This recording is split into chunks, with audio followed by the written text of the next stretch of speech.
Giêsu tang thu kê hong hill a thu ka lung sung de lin a man pa tang thuang ge nin giang ngày nay lơ thu khum pe a xua lai van tung mi te sa la ngai te hong sa di in sang bel na a pasian thang hen lấy tung pi lem nào hen Giêsu tang thu kê hong hirin a thu ka lung sung gelin a man pa pen Giêsu tang thu kê hong cham te thế saki senel gam an ngolinom ma a hi teng hong gen genin e mo na hang zen na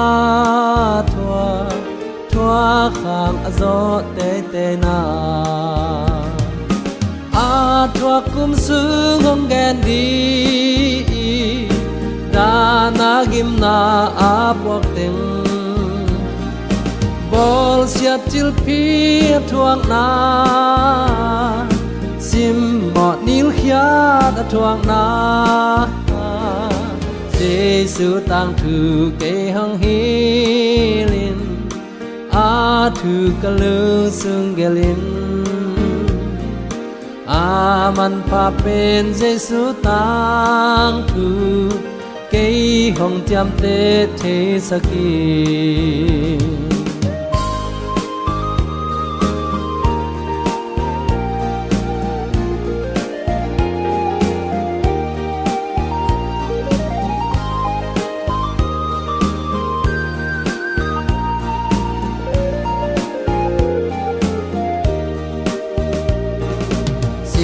lam tên kil thoang